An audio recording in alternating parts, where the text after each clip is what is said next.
In sports, a head fake is a deception. You look one way, but go the other.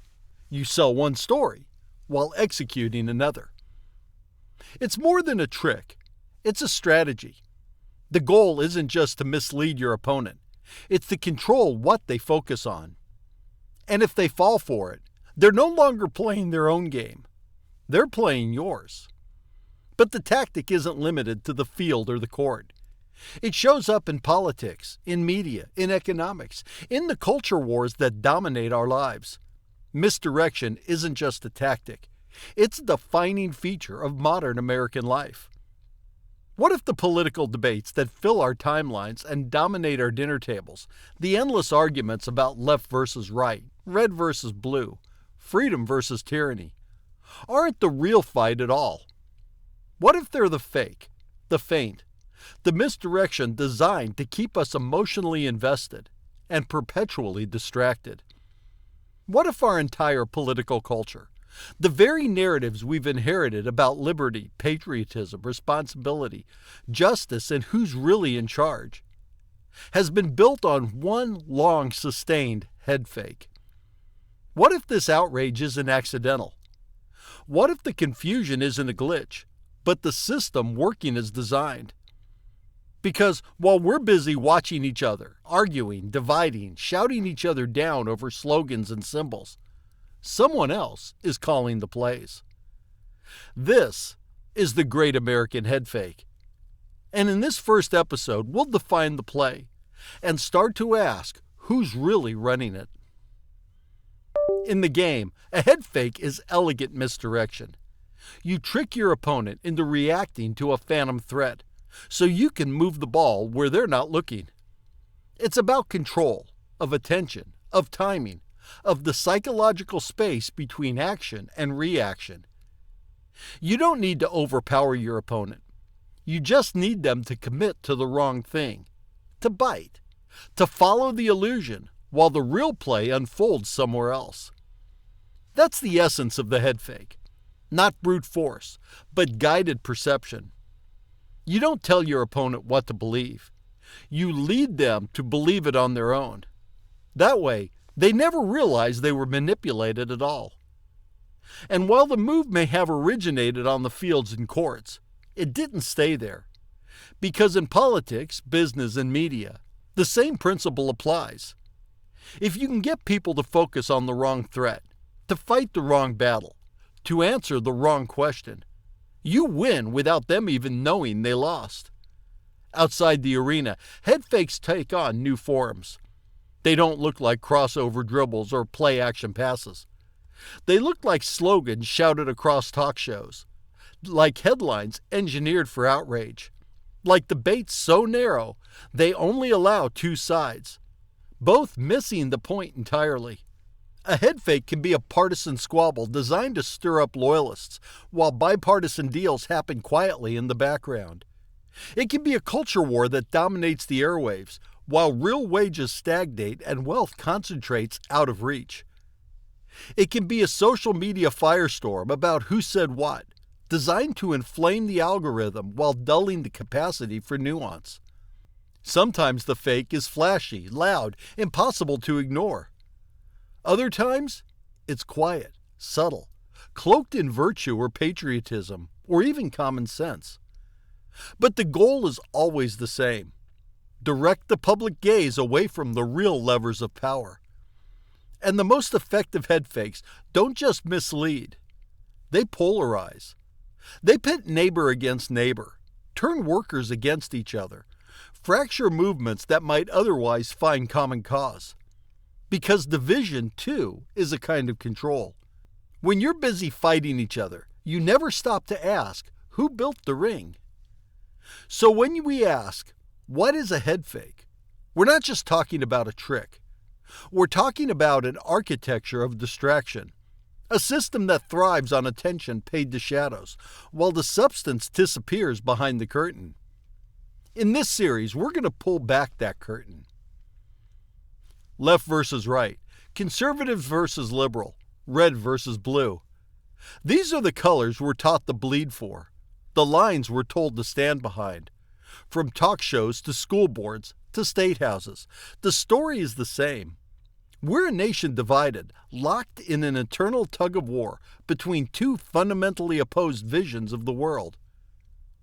But what if that isn't the true story? Or rather, what if it's not complete?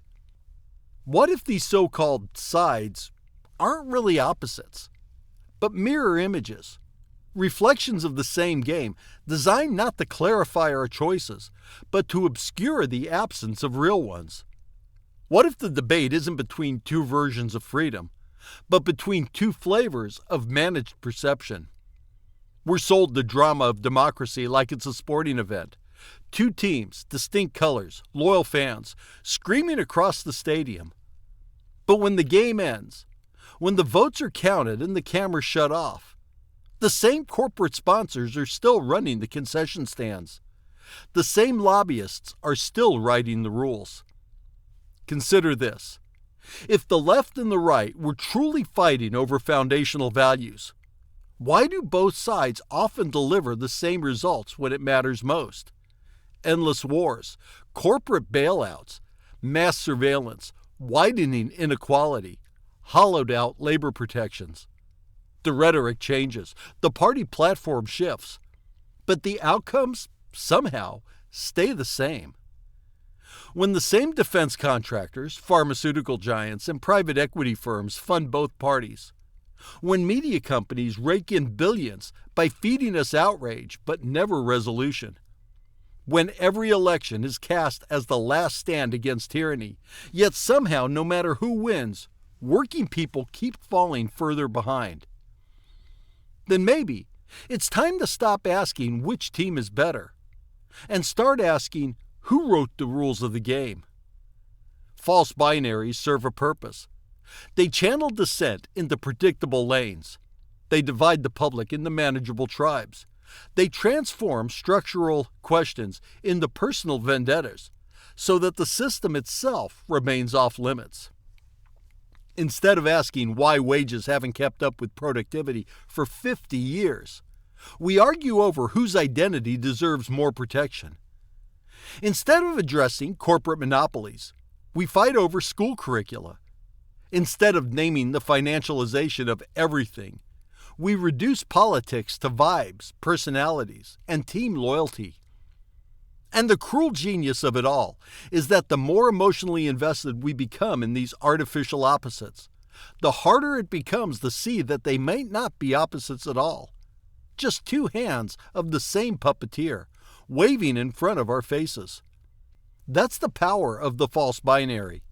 It doesn't need to convince you of a lie. It just needs to limit the field of what you think is possible. So maybe the real question isn't, which side are you on? But who benefits from the fact that there are only two sides to choose from at all? Here's the dirty truth behind every great head fake. It's never really about the distraction. The distraction is just a decoy, the sleight of hand. The real question is always, what's happening while you're looking the other way? What's being taken, consolidated, signed into law, bought and sold, while your attention is occupied elsewhere? Because a head fake isn't just deception, it's cover. And like any good cover, it creates the illusion of action while shielding the real operation. So, while we've been locked in endless arguments over flags, bathrooms, book bans, pronouns, statues, mascots, school libraries, and TikTok bans, while cable news has turned every issue into a moral panic and every disagreement into a personal affront, while social media algorithms bait us into tribal rage, micro-targeted to enrage and addict, the real players have been moving the ball. Not down the field, but up. Up the chain, up the class hierarchy, up into boardrooms, asset funds, tax shelters, and offshore accounts. Power hasn't been evaporating. It's been concentrating. Wealth hasn't been lost. It's been redirected. The middle class didn't collapse by accident.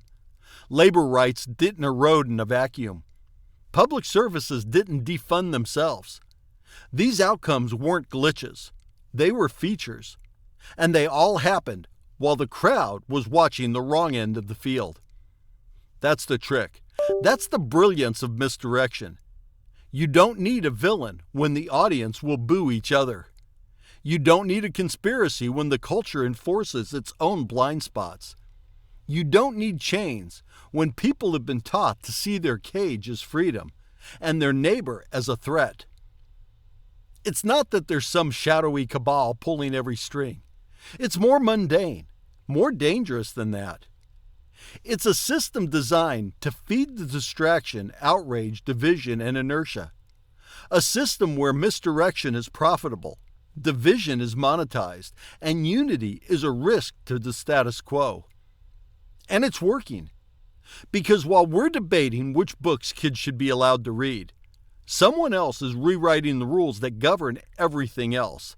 Healthcare, wages, war, data, debt, labor, land, law. The game is broken. It's rigged. And the head fake is how they keep us from noticing. The cost of this decades-long deception isn't just confusion. It's collapse. Collapse of trust. Collapse of shared purpose. Collapse of the idea that we, as a people, still believe in the possibility of fixing things together. When you've been trained to see the world as a battleground, every disagreement becomes a threat, every conversation becomes a contest, and every neighbor becomes a potential enemy. That's the real tragedy of the head fake. Not just that we're fooled, but that, in being fooled, we lose each other. We lose the social fabric. We lose the democratic impulse. We lose the belief that there is common good and that it's worth fighting for. When everything feels like a battle, cooperation starts to look like betrayal. Compromise becomes weakness. Empathy, treason. Nuance, a liability.